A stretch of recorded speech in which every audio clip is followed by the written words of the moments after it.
I'm a real deal. I'll shoot your liver out and hand it to you.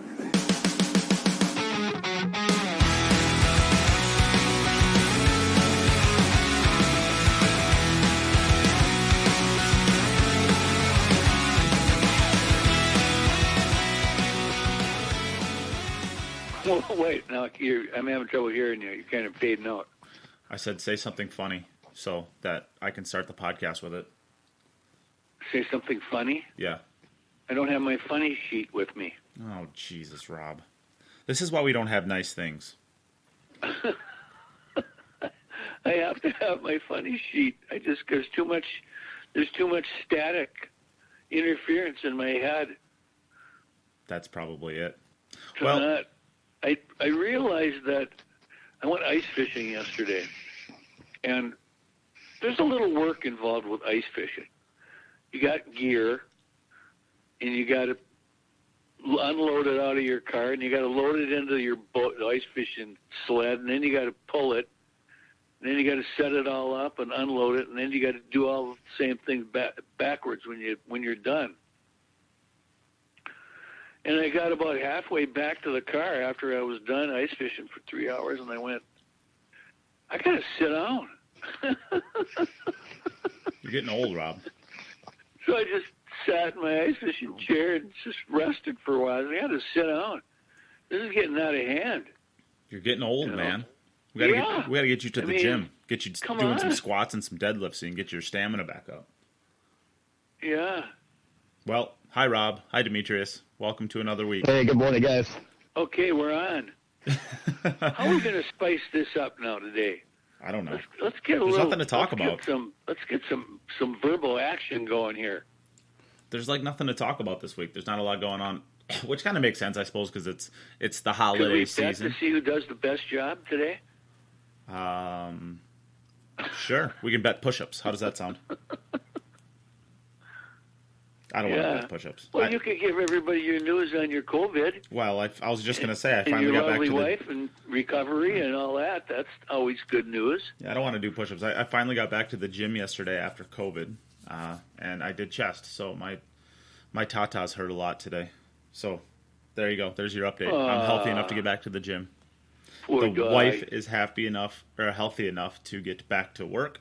So she's back to work now, and here we are. We survived COVID 2020. We did it. Any more updates? I'm actually on Facebook now.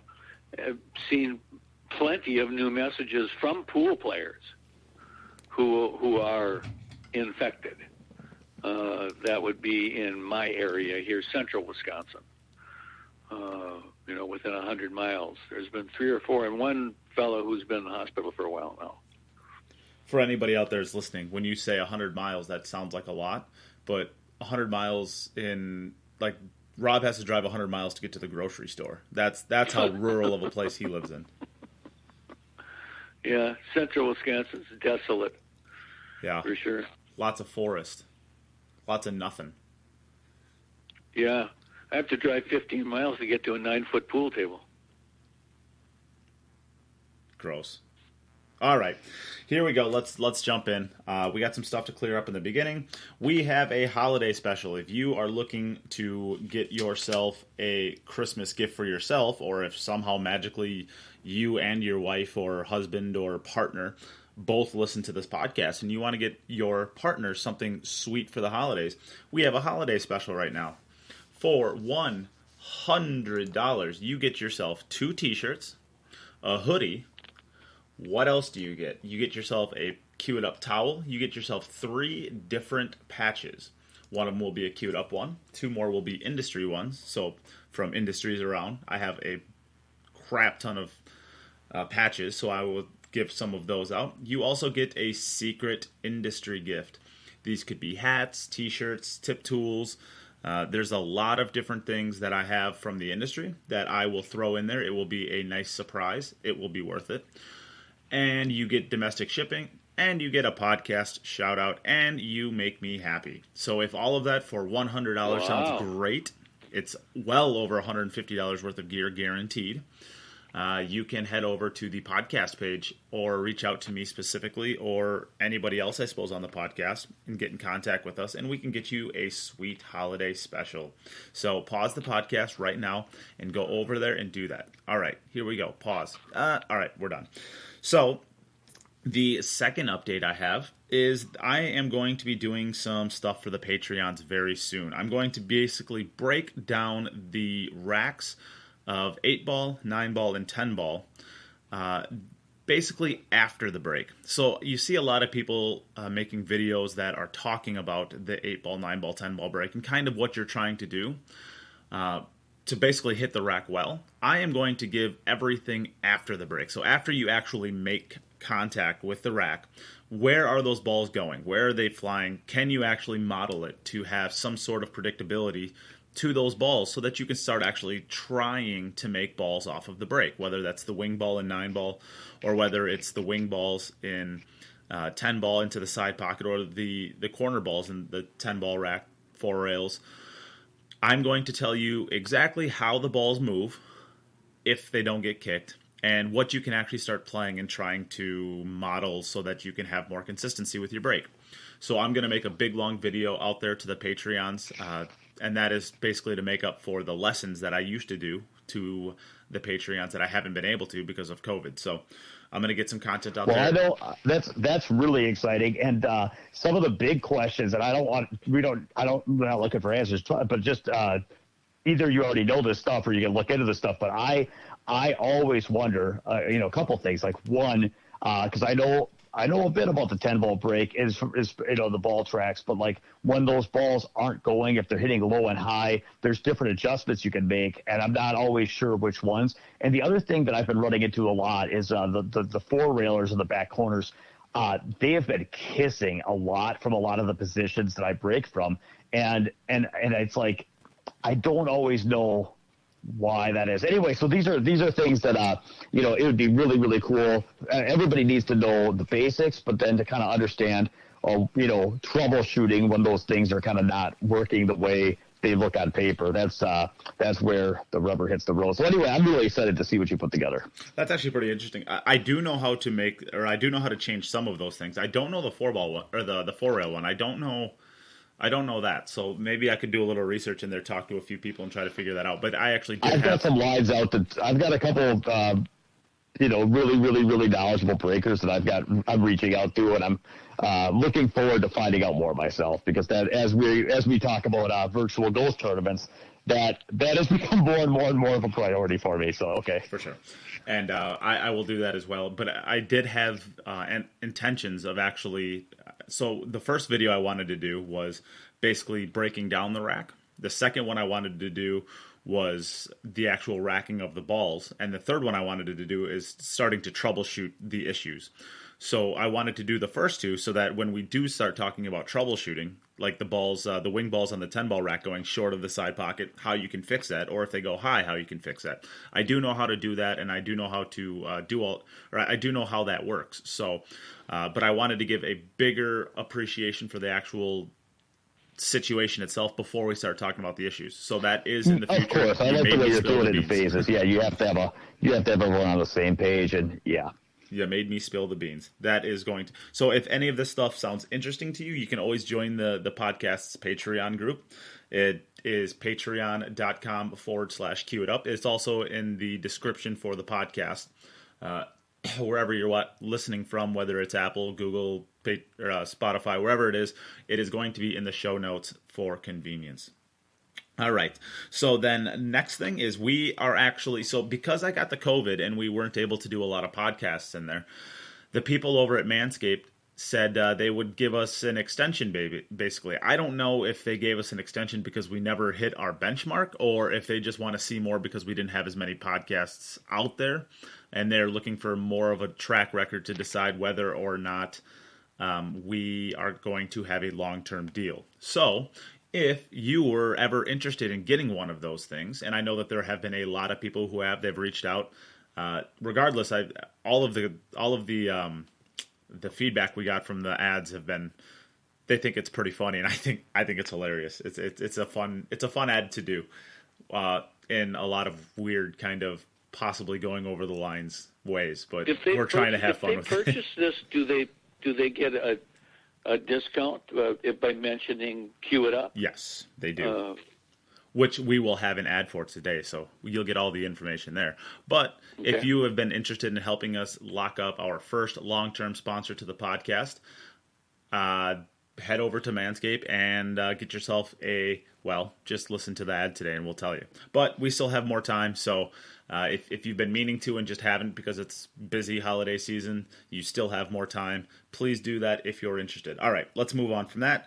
Let's do our shout-outs. Demetrius, would you like to go first this week? Yeah, I was thinking about this, and I'm going to have to go with Walter Tevis.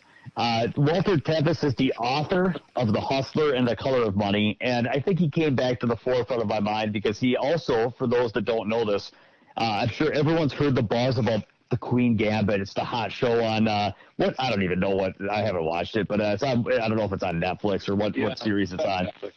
Yeah, but it's the one about the, the prodigy chess, young chess player, female young chess player who, goes into the world of chess and it kind of takes people by storm. I haven't seen it, but, of course, I've seen all the chess puzzles in it because I follow chess puzzles more than I follow shows. But anyway, it turns out that was actually written by Walter Tevis, the same guy that wrote The Color of Money and The Hustler. And when you watch it, when you kind of look at the plot line, it makes sense. And, they all kind of follow the same storylines. It's all about people that have, it's about the performers and talent and the people on their rise. But I'll tell you, I've read The Hustler. I've read The Color of Money. I haven't read The Queen's Gambit yet. The books are really, really, really good, and especially the Hustler movie was so good that it's but they're different works of art. But The Color of Money, it was good, and I appreciate what it did for Poole in terms of the movie. But the book was really, really good. So for those that haven't read it, The Color of Money book is nothing like the movie at all. In the book, it's about Fast Eddie, who's kind of older and not playing competitive pool, and how he kind of gets lured back in. And Minnesota Fast is in the next book, and it's not about, there's no young Vincent guy that's his partner that he backs. It's actually more about Eddie and his journey to get back into the game at an older age. So, and it's a really interesting story because, so often, young champions are one-dimensional. All they do is pool. It's like, that's their life. That's what they do. And to hear from the perspective of a gentleman who's in middle and later age that was a champion and isn't anymore, trying to get back into the game, and kind of, but being a little bit more diversified, having a little more experience, having a little bit more conflicts in some ways. It's a really, really good story. So for those that haven't read The Color of Money, I recommend it. And just thinking about, it was just pretty cool to see in 2020 the impact he's making on even after all these years with his literature. So shout out Mr. Tevis. Yeah, he was influential in critical thinking in most of his books. One of his other books, I did some research on him after you mentioned that to me last week, and that he wrote A Man Who Fell to Earth, which was in 1960, end of the 60s, early 70s. And I can remember watching a movie with David Bowie in it back in the early 70s that I thought was the weirdest movie I'd ever seen, and I didn't really understand it. And then I read the book, The Man Who Fell to Earth, and that made all the difference in the world. And there's a lot of the same things in this what this alien goes through as he's kind of becoming more human than alien, and it's real similar to what the pool players go through in their transition from beginning the game to getting better at it, and chess players and tennis players and golfers and any person in a sport. This was an alien just trying to learn how to be human. I'm glad you found a protagonist you can connect with there, Rob. Yeah. I mean, no, it was this guy. He passed away in '84, but the books that he wrote were were exceptional for the time period he was in. They were ahead of his time, and some of them were at the time not readily accepted as being works of art, but they certainly are literary works of art. All right, Rob, who's your shout out? So I agree with you there totally. This Tevis guy. I've shouted out to this fella before, but he owns a border town, Minnesota, Wisconsin border town pool room, the Top Hat in Superior. Jeff and Wendy Shalene. They're both pool players. Jeff is a full-time construction worker, along with owning the pool hall. And he has up there, I'm going to say, 4 out of 7 nights during the week, maybe even 5, he has tournaments going. And they're all variety of tournaments. They're 500 under. They're if you're under 500 and over 5, you spot a game or whatever. But he's allowed for all these different rankings to play at the same time. Some of them are only segregated. They're only for a certain number under and over. But he is trying to get the folks from Duluth area and Minnesota to have a place to play.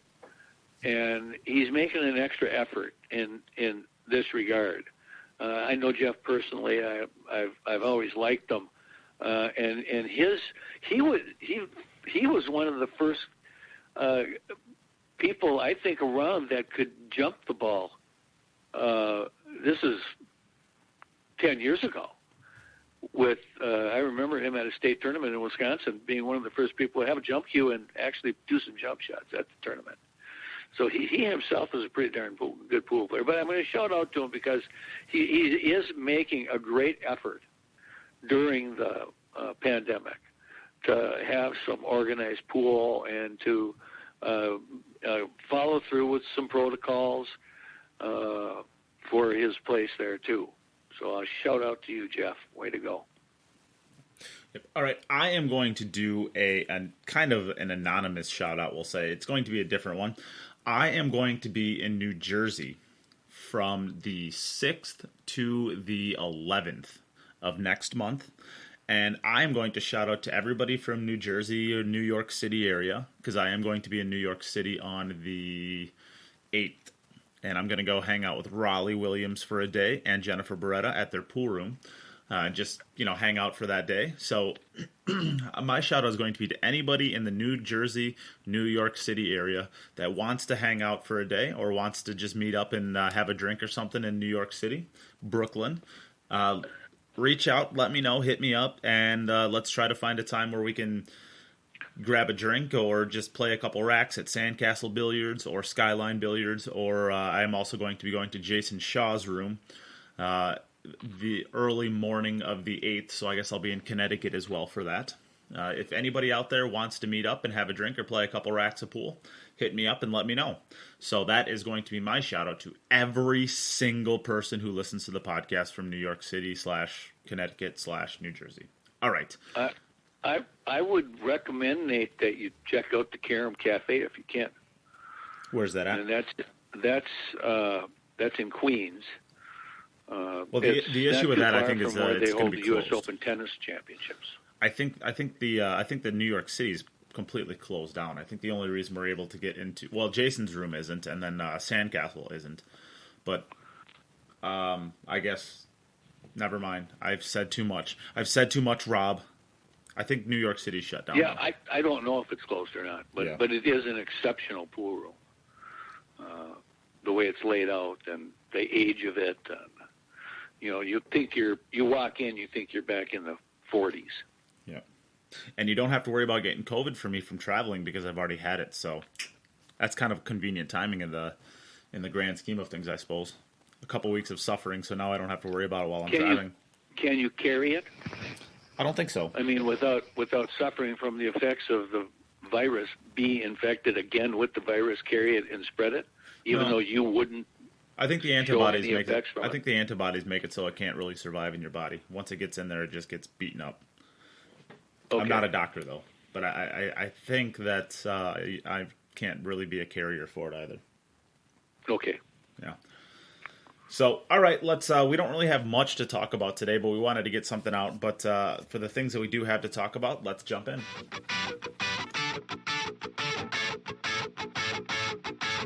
For the Manscaper, the Lawnmower 3.0. So we get more ads.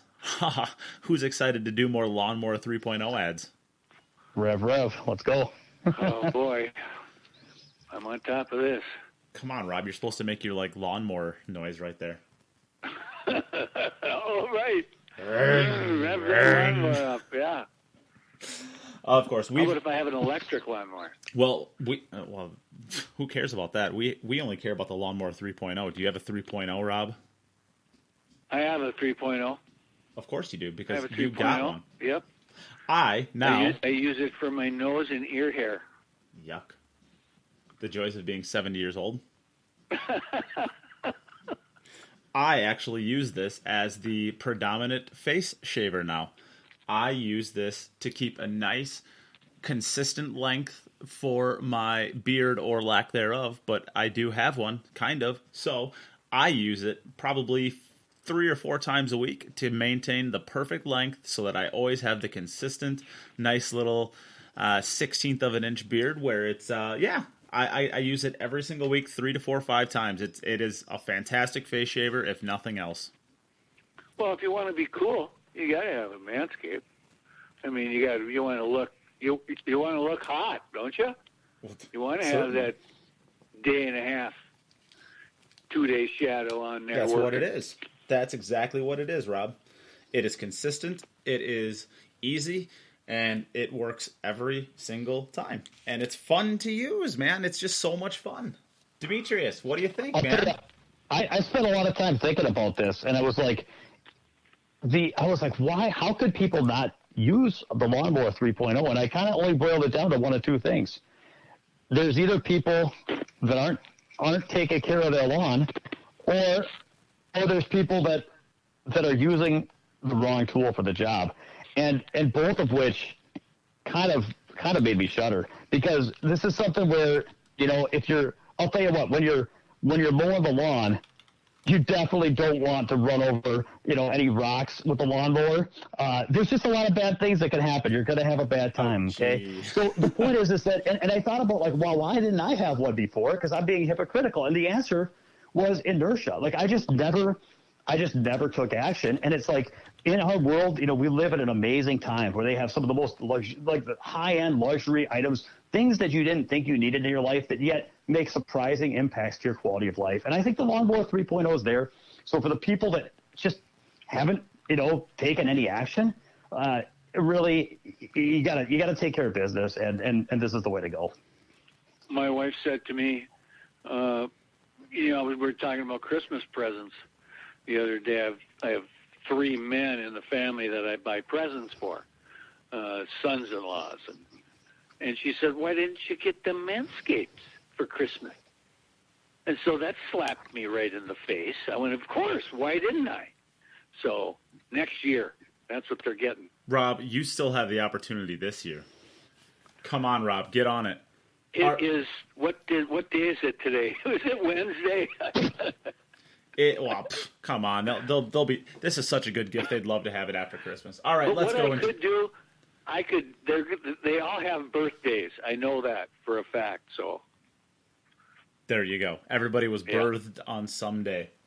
All right, let's go into the talking points. The Manscaped just launched in the UK. Of course, all my UK listeners, get yourself a Manscaped 3.0 lawnmower. Get it. This is the 3rd generation trimmer, which features a cutting-edge ceramic blade to reduce grooming accidents. That's what Demetrius is talking about. Don't hit a rock. That's no good. When I tell you this is premium, I mean premium. The battery will last 90 minutes, so you can shave even longer. You can get that bubble bath up, throw some rose petals down, and you can just shave for 90 minutes at a time. And if you're Rob, you can even make it into a date night, because Rob loves nothing more than his date night with the Manscaped with his wife. Right, Rob? Well, my wife and, well, I won't name names, but there are others. All those women that are beating down your door now these days. there are others, yes. Pheromones are a very powerful once thing. they heard the news, it was quite something, I'll Game tell over, you that. you know. One of the coolest features is the LED light, which illuminates grooming areas for a closer and more precise trimming. They've also upgraded their 7,000 RPM motor with quiet stroke technology. Let's not forget about the charging stand. Show your mower off loud and proud because of this intelligently designed stand is a convenient charging dock powered by USB. If you're listening to me speak right now, I want you to experience it firsthand for yourself. Let's get that bush to tush clean. Get 20% off plus free shipping with the code QITUP at manscaped.com. That's 20% off. 20% off plus free shipping with the code QITUP at manscaped.com. Oh, man. I know. And if my voice sounds a little different, if my quality is not as good, it's because my headset just died. I think that's what the problem was today with your headset. You don't have to worry about that with the Manscaped charging dock. Of the long battery life. Yes. And of the lawnmower. 90 minutes. You don't have to worry about that with the Lawnmower 3.0. All right. Make your testes their besties. Cue it up at manscaped.com. Get over there and get it today.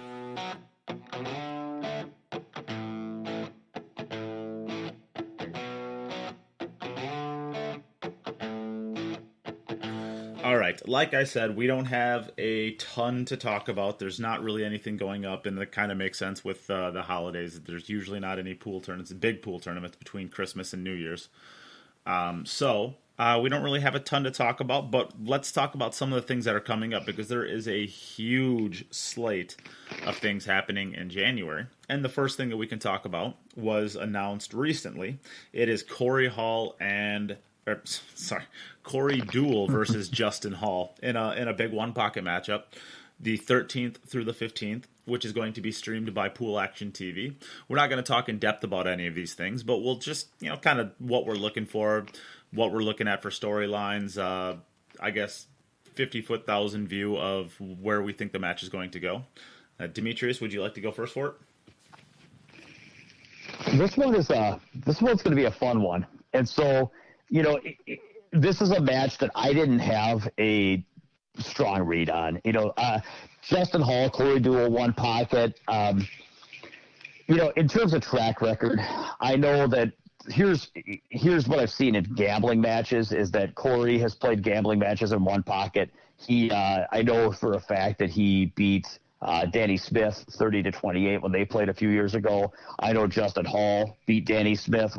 I'm pretty confident when they played for money, and so that's interesting. So because Corey beat him, but it was a very close margin. Whereas when Justin Hall played him, it was a little bit more one-sided.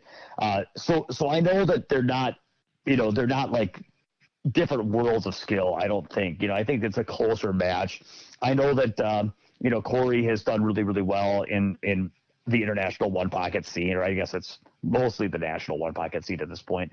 But he's done well in tournaments. He's done well in gambling matches, and Justin just made the finals. I think it was just this January. Gosh, it feels like so long ago. It was a pandemic ago. But anyway, yeah. I mean, Justin was there at the finals in the one pocket this year at the Derby. So. They both have a really good one pocket track record. They both match up good. They both play good for the cash. I'm going to give an edge to Corey though for a couple reasons. Even though Justin had that success this year, I feel like he is a little bit. I'm not sure he's absolutely in peak. I'm not sure he's on top of his game. I'm not sure he's on top of himself physically, mentally. I'm not really sure how sharp and peaked he is right now.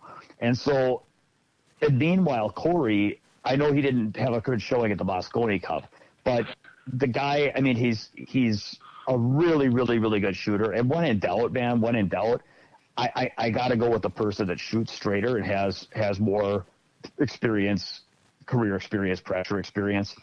So in the end, I feel like Corey is probably better on his game he already has a striking edge, and I think he's probably going to be closer to the top of his game. And so when you put that together, I just think that in terms of who's going to make the least mistakes, who's going to make the less misses, who's going to make, I think this one's going to be a well played match, and it's going to come down to just execution. And I feel like Corey has an execution edge, so I think he's going to win, but not by a big margin. But I look for him to get there by 4 or 5 racks.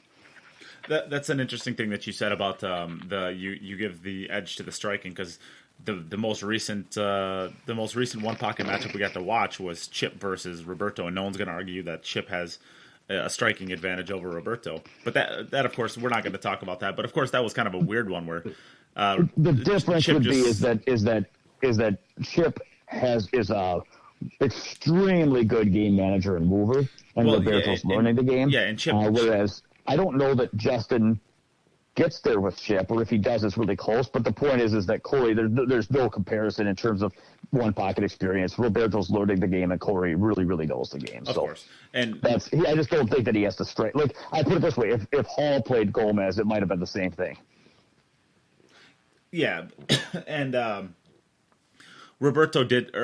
Chip did sneak basically every single game into the same exact style of game, which is an up-table, grinded-out kind of game. And it turns out that Roberto has no idea really what to do in those types of games. Probably 60 to 80% of the games that were played were up-table games where Chip is doing nothing but kind of just poking the balls around, and Roberto's opening up 2 railers that Chip is turning into 2, sometimes 3 balls. And Roberto clearly did not know the shots, and he could not execute the shots the way that Chip did. But so I just thought that was interesting after seeing the last one, because everybody knows Roberto has a huge striking advantage, but Chip went into that match knowing that was a thing, and he played the games that he wanted to play, and that's kind of an interesting thing. Like you said, neither one of these players can really do that to gain an advantage over the other one. They both know the game pretty well, about as well as you can know it, and they both strike. I don't think that there's quite the advantage that you think that Corey has over Justin. I do think it is an edge, but I don't think it's a big edge. I think Justin Hall is kind of one of those underrated players who he really does hit the ball a lot better than people probably give him credit for, because I think it's because he keeps a lower profile than a lot of some of the other players in the U.S., like the Mosconi Cup regulars. I think he keeps a much lower profile than those players, so I think people probably don't appreciate how good of a player he truly is. I'm looking at this more. I think that's looking at the overall match, I think it's going to be close, like you said, but I think Justin's probably going to end up winning this one, and I think it's just because he's a little bit more seasoned when it comes to being a one pocket specialist than Corey is, and he spends a lot more time playing the game. I just think that he's going to sneak it out, just basically because of that. Rob, what do you think? Well, between the two players, the Corey's the only one I'm familiar with, other than watching Justin play the finals at the Derby last year. Which was really exciting. I hadn't heard much about him. I was impressed with his play in that match, but I'm going to go with Demi on this one for just a pure pool playing experience, whether it's one pocket, 10 ball, whatever game it is. I just think Corey has he's kind of a consummate professional. I think I've always liked Corey Deuel. I've liked his attitude in the games and the way he plays, and Corey Deuel reminds me a little bit of Jim Rempe back in the day, of his attitude in the game while he's playing it. He's totally involved in what he's doing at the time, and you can see that in his style of playing, and his facial expressions and things.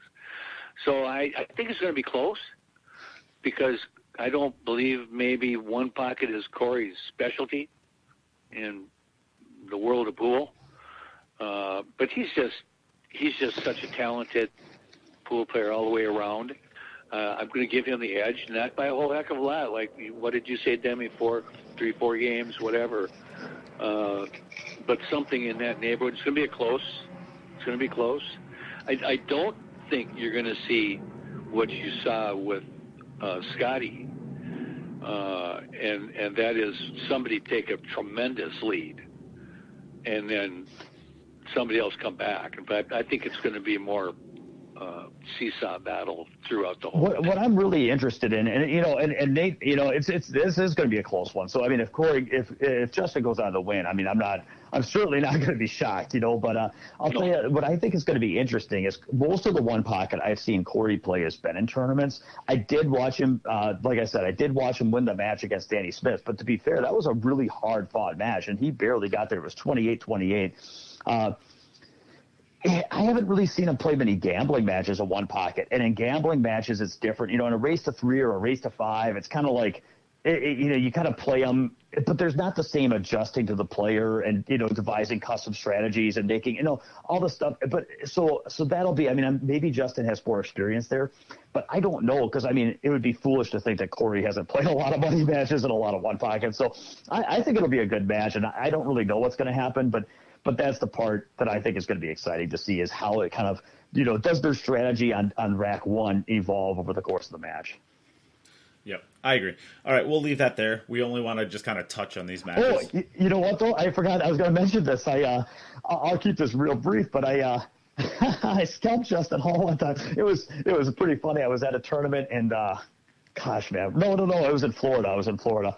And I'd gotten beat out, and Justin got beat out. And so anyway, I asked him if he wanted to play some one pocket, and I don't remember. We were just playing like 40 or 50 a rack. And I ended up getting up a few games where I was up. It's like I don't know. I was up maybe. I want to say I must have been up like. Oh, I know what it was. Because I made a $50 sweat bet on who was going to win the finals too. I bet on Tommy Kennedy over Donnie Mills, and so Tommy ended up winning. He was playing great, so I won that. And then we were playing by the rack, and so by the time I was done, I was only up like 2 racks, and so I'm up $130, and he says, "Well, let's play a race to 3 for 200 and go home." And of course, he wants to give himself a chance to win something, so we flipped it. I won 3-0. So that was my hero story. I scalped Justin Hall. So yay! I can win a race to 3. Neat. But then I never went back to that pool hole again.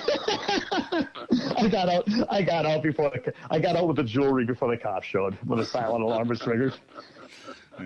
All right. Hit and run tactic. That's nice. I like that. All right, let's move on to the next event that we'll talk about. This one actually starts on the same day that Corey and Justin Hall play, which is, I don't know, another criminal You're thing. cutting out a little bit here, Nate. Oh, why am I cutting out? I don't know. Oh, well, I don't know. Let's start over. This is another one. It's going to be finishing on Corey and Justin's final day, which, again, this is kind of like the criminal thing that pool players do where they like to shoot themselves in the foot. Nobody can communicate with anybody else.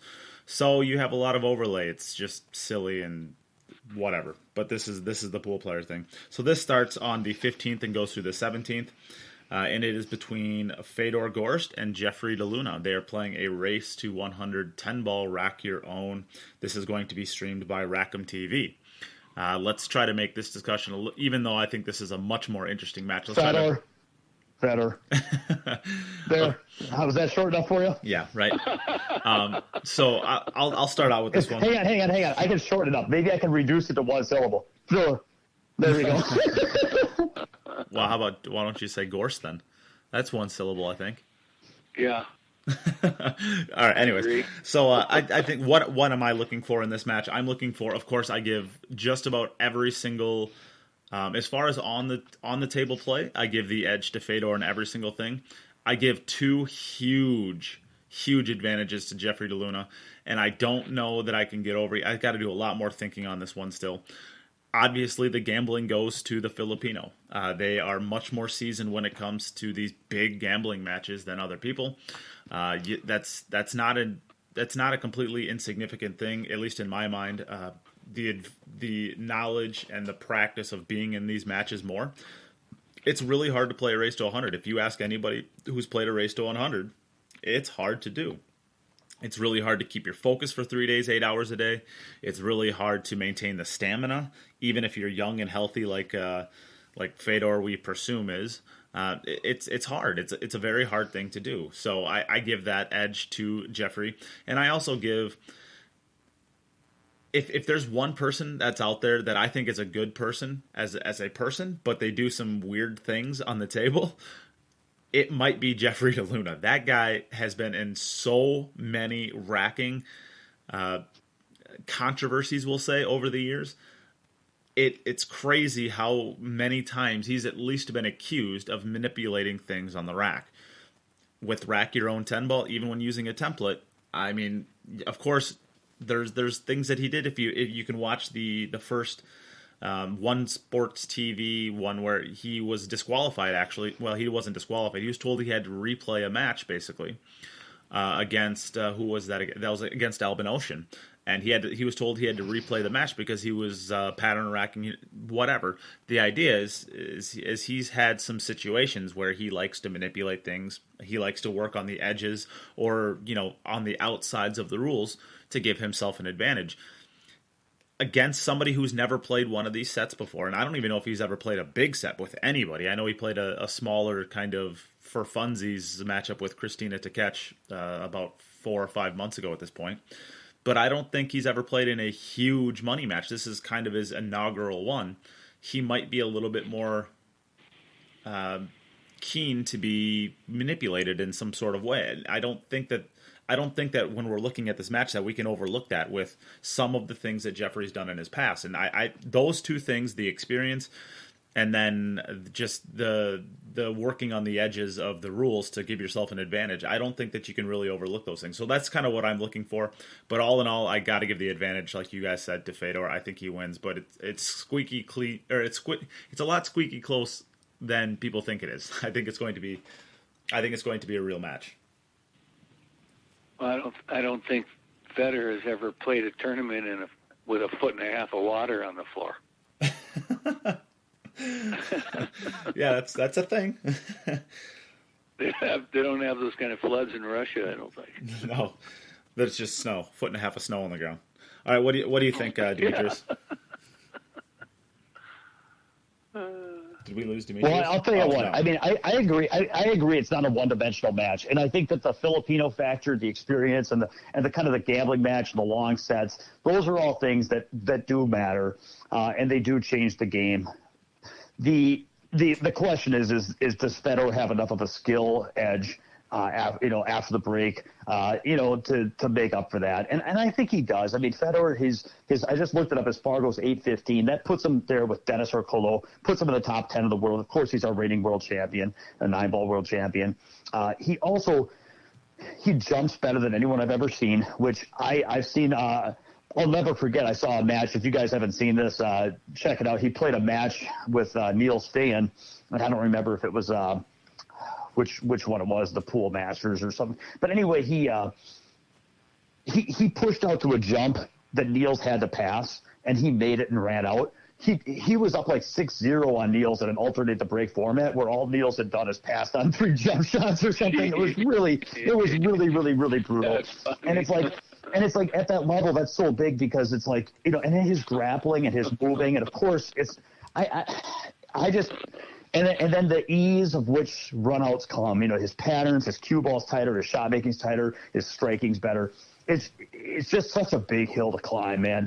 To play against somebody that's, I mean, you can't really use the word perfect pool player, but to play against somebody who's like, what is he, 18, 19? I mean, like legitimately, the guy is just like, he wakes up out of bed and grabs a cue and just runs tables all day long, effortlessly, flawlessly.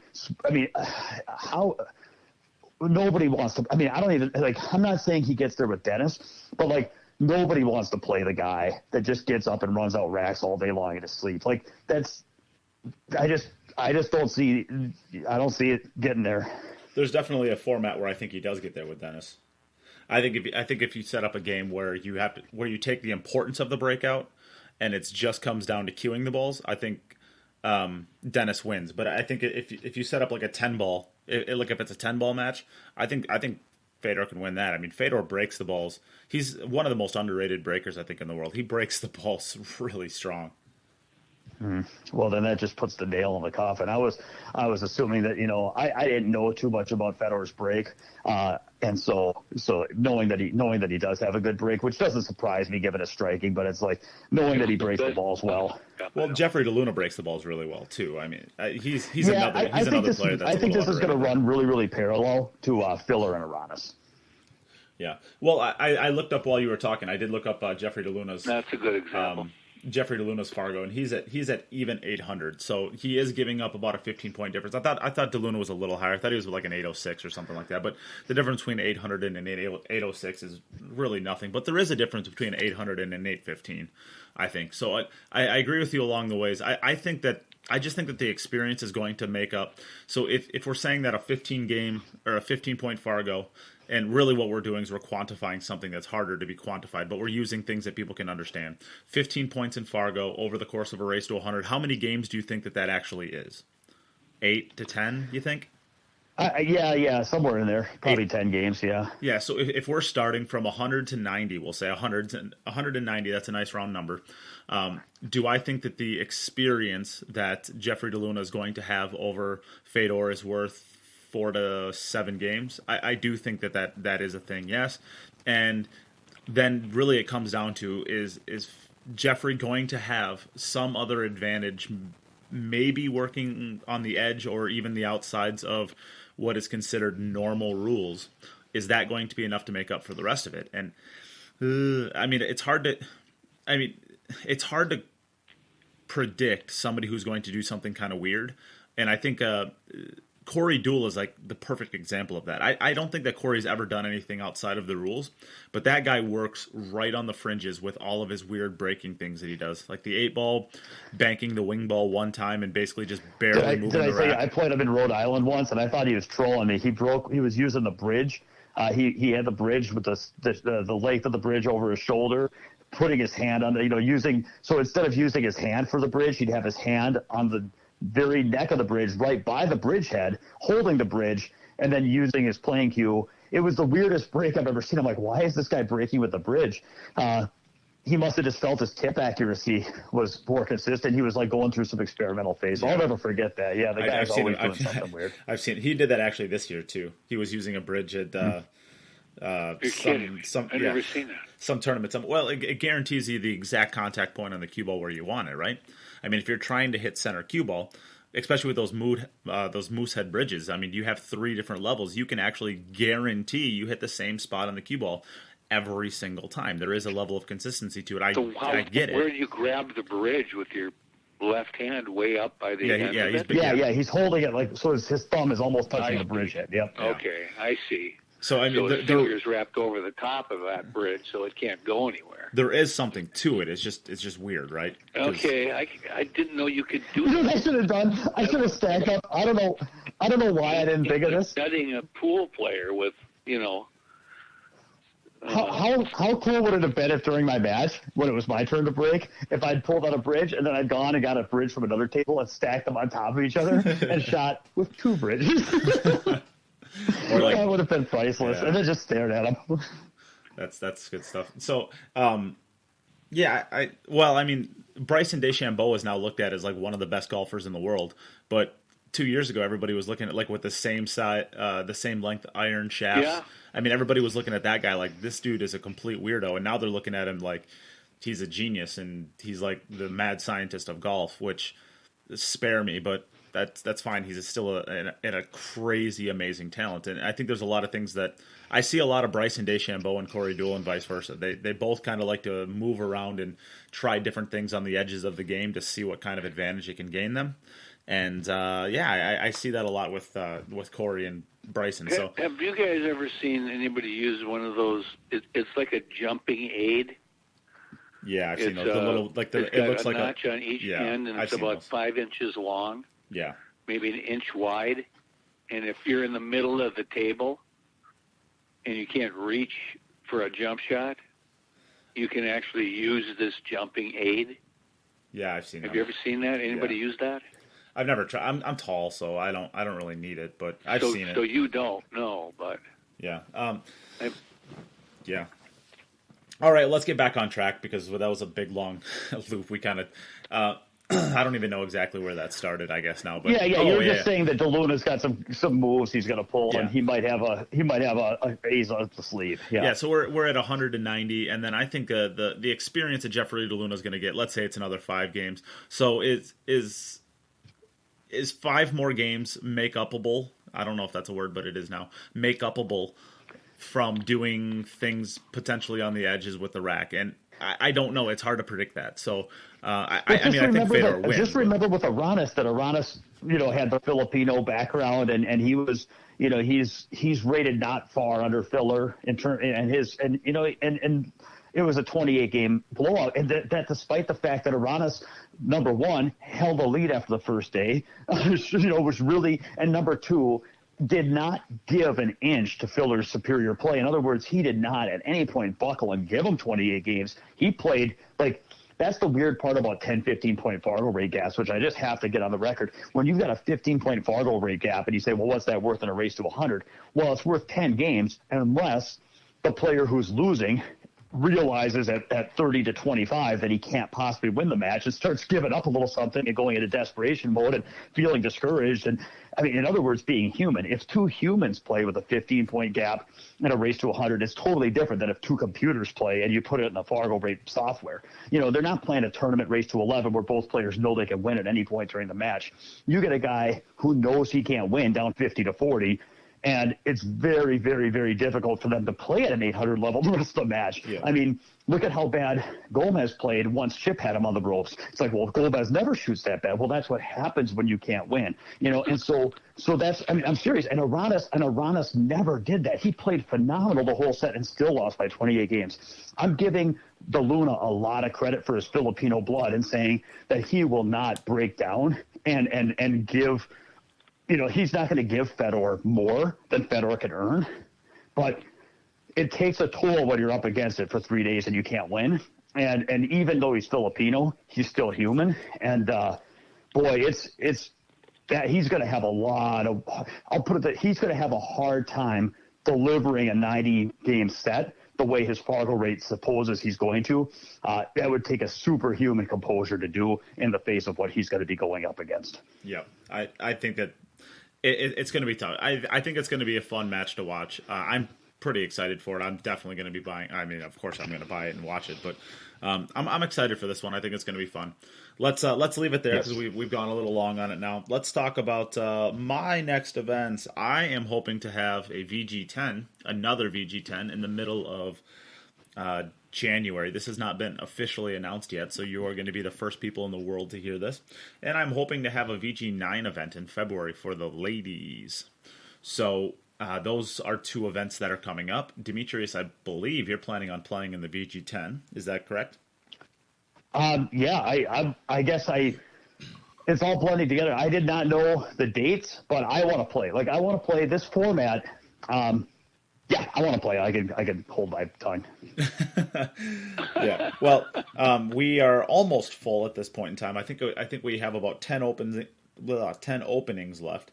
So I know that there was a lot of people that actually reached out to me the last time and said that they wanted to play it, and if I had another one that they would play in it. So if you're listening to this and you would like to play, we have about 10 spots opening. Reach out to me right away. We are not. Why don't you explain the format of this? Well, if they watch the first one, it's the same. Most people did. I'll say it was a VG10. You're going to have, I'm assuming, is it 32 players? Is that what you're gunning for? 32 players and eight four-person round robins. Yeah. So 32 players. They're going to be arranged in 8 groups of 4. And the way it works is in each group of 4, the 4 players will square off against each other through means of against the ghost. So they're going to play. They're going to play each other one-on-one. So that means round robin. They're going to play 10 racks each. So when 2 players in a group of 4 compete, they're going to play 10 racks of 10 ball, in which the player that scores best will win that round. And then out of those rounds, there's out of that round robin bracket, the player with the best win-loss result will advance. And then some portion of the second place finishers with the best record will advance as well, creating a final 12.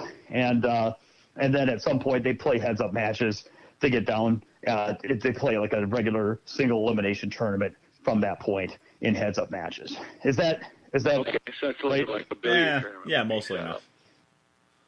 Good enough for And what's the nature of the heads-up matches is 10 racks against the 10-ball ghost, where the breaking rules in effect to where it has to be a legal break with one or more balls pocketed. So therefore, you're playing the ghost, but if you scratch or come up dry, it is actually a loss. And so the players have to break legally, and then the player that can have the most table runs after legal break, and then they get ball in hand, of course, from there. And the player with the most runouts, it wins that match. There's no extra then for not taking ball in hand. It's just 10 points. Yeah, this is not a point format, right, Nate? It's just win or lose, right? It's win or lose, but the most points you can get a rack is 10, right? No, we're not doing the point system at all. It's just win or lose, no points. Just win the rack or lose the rack. Yep, it's binary. Okay. We're not smart enough to work with any numbers besides 1 and 0. Yeah. So, that's going to be the cosmetic 0-1 answer to everything in the universe, right, Nate? Binary, baby. Zeros and ones. It's all about binary. All right, so Demetrius, you wanted to take this and branch it off into a discussion, so why don't you take it from there? Yeah, well, so then I've got a league. It's the Q Sports International, or Q Sports Live. I'm sorry, Q Sports Live. And Tyler Steyer has put together, and he's promoting it. I'm not sure who put it together, but it's it's kind of a tournament / league. It's going to be a league format with tournament payouts. So they have a pro event, and I think it's like 720 plus on the Fargo. So I squeaked in at the bottom. And what it is 20 racks against the 10-ball ghost. And you play 15 weeks. So each week for 15 weeks, you get to play the 10-ball ghost 20 racks. And those rules are you have to make a legal break and pocket a ball. If you scratch or come up dry, you get 0 for that frame, and you get 20 frames. If you pocket a ball, then you have a choice. You can take ball in hand and try to run the table, and then you get a point for every ball pocketed. So if you run 8 balls and miss the 9, well, then you get credit for 8 points for that turn. If you run the entire table, you get a 10. And if you make the decision not to take ball in hand, if you break well enough and you come up with a shot where you decide not to take ball in hand, then if you clear the entire table, it's worth 15 points. So you get a 5-point bonus for a clean break and run. That 20 frames, I've timed it. It's been taking me close to an hour is about what it's been taking me. And what I like about this format is it's 15 weeks, and there's not a fixed schedule. So what you have to do is just turn on your Facebook feed and stream it live on your own Facebook, and then you can record anytime during the week. So for scheduling reasons, that's really, really easy. So I'm going to do this because what I will say about this and about the VG10 format, and Nate, you've had some experience with the Predator 10x4, but what I will tell you is, for those that saw, and I've talked about it, 10-ball break, the first VG10, I wiped out in a major, major way, and I've really, really, really struggled in that format. And so that has really done me good because I've worked a lot on my break over the last few months, and it's still very intermittent, and I want to share some of that.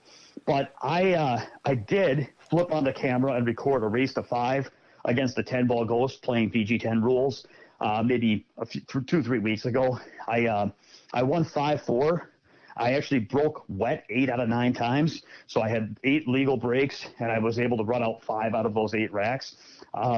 So I'm not saying it's like anything, like my, best moment ever or anything like that. But the point is that I was really pleased to see 8 out of 9 wet breaks playing 10-ball. And then since then, I've done 5 runs just in the last 4 days. I've played the 20 racks against the Ghost 5 times now.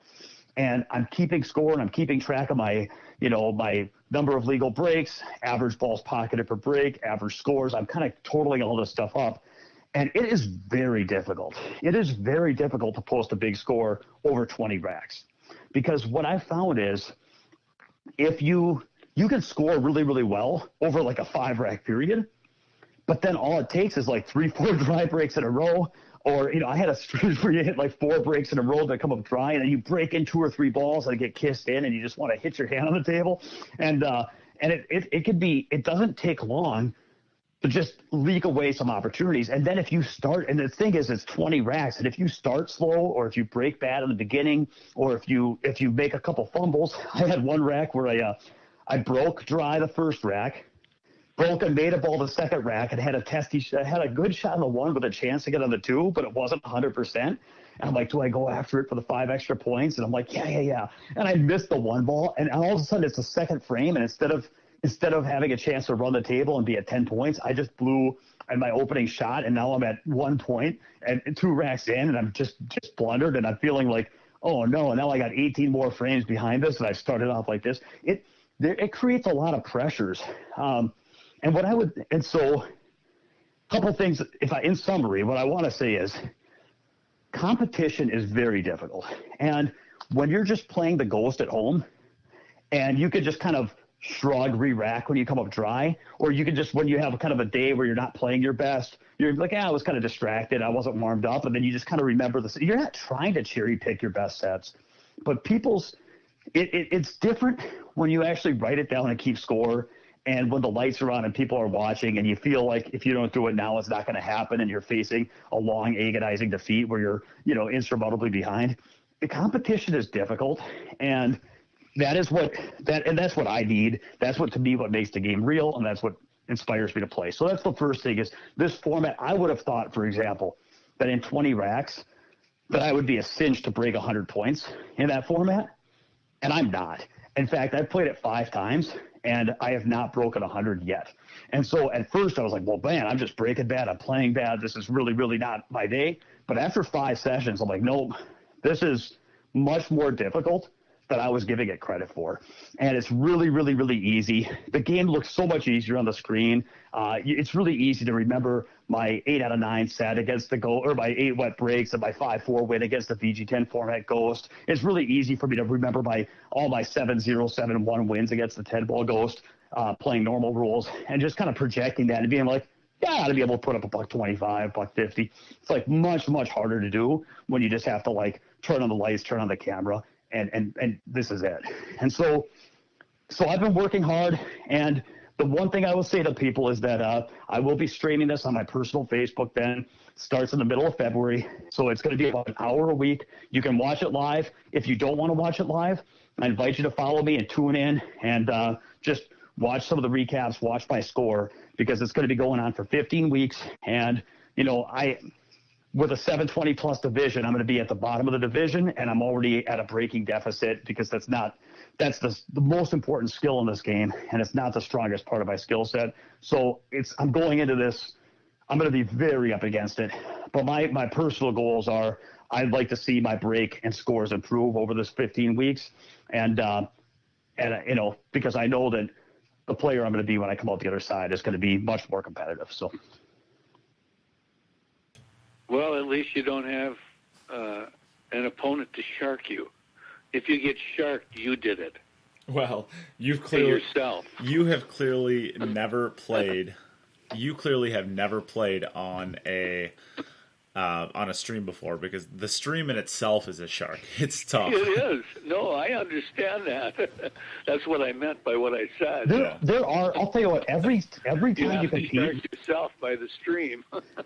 Every time you compete, there are different things that come up. I got sharked when I was practicing yesterday, where I was down shooting a 9-ball, and it was a testy shot, and I was thinking to myself, well, in this format, it only cost me 2 points, not 10, because I've already got 8. Do you guys want to bet if I made the 9 or not? So it's like in my entire life of playing 10-ball, I've never thought before. So it's like anytime you compete, there are situations, and then that thing about the 1-ball, whether or not to shoot the 1-ball without ball in hand. And so I decide to shoot because I could have a shot at it, but then the whole time I'm shooting, I'm doubting about whether I should have taken ball in hand. That's a thought. That is a distraction that I've never faced before, because it's unique to that environment. So it's like anytime you compete, it is tougher than you think it's going to be, because there are situations. But that is why you have to prepare, so that you have to run into those things. You can either run into them on the practice table or on game day. So I guess that's the point. There's no doubt. I think that toughens you up. You got the camera rolling, and you're competing against other people, which is yourself, but still. Yeah, no, I like that whole idea. And so, Nate, you know what? I'm going to ask you, and we should talk about this off the air, but I would love to do some 20 rack sessions with you where we sit and, FaceTime and alternate racks. And, I know you break very well, you play very well, and I think that would be good preparation for me, better than even practicing on my own. So if you ever want to do that, we could talk about it, but I'd love to. And anybody out in listener land that wants to challenge Demetrius to a 20 rack of the Ghost, info@mnpoolbootcamp.com. Let me know. Let's go. Let's get this going on. Yeah, Okay, I talk might me into have it. to put the pockets back in my table. We could have I'll play him for a lawnmower 3.0. Do that. There you go. That's perfect. 'Cause I don't wanna be Demetrius, stuck playing pocket whoever pool out for there, 6 months. whoever out there wants to challenge Demetrius, loser has, if you lose against him, you have to buy yourself a lawnmower 3.0. If you win, what do they win, Demetrius? Boy, I'll have to give it some thought. I'm on the spot. Let me think about that. I'll offer a bounty. I don't care. You guys get a shot. Ooh, a bounty. Ooh. You get $50. You get a nice crisp $50 bill. I'll tell you what, just to make sure I don't overextend myself, I'll offer 3 challenge matches. Anybody from listener land that wants to play me, Ghost format, VG10 break rules, 20 racks, the scoring I just talked about, reach out to me, seriously. info@mnpoolbootcamp.com. The first 3 serious inquiries, I'll set up challenge matches with you. The rules will be, if you lose, you have to be in the market for a lawnmower, because that's the price of admission, is the lawnmower 3.0. And I will come up with a good bounty. If somebody beats me in that format, I'll have a bounty for you. I might even stream this. love it. This could be fun. If you listen to the podcast, you can. I'll stream this too. This will be fun. Why not? Yeah, I like this. I like this idea. There you go. You too, Nate. Do the same thing. Well, yeah, maybe I'll. Well, I could probably do that. I'd have to get. No, I wouldn't be able to. I wouldn't be able to stream that one though, because the only place I can play on a 9-footer at is the internet's so terrible. It's not strong enough to even stream myself. Nonetheless, make a production out of it. So. I'll do one more then for the 3 challengers. When we're all said and done, if they send me their video, I'll review their video and post my commentary on it too, so they get a video review. Ooh, The lesson review. that's worth it. All right, here we Like go. that little teaching in there. First 3 people out there. That's a good idea. All right, so that's fun. Let's move on from that. We have a listener question today, and this is how we will close out the podcast today.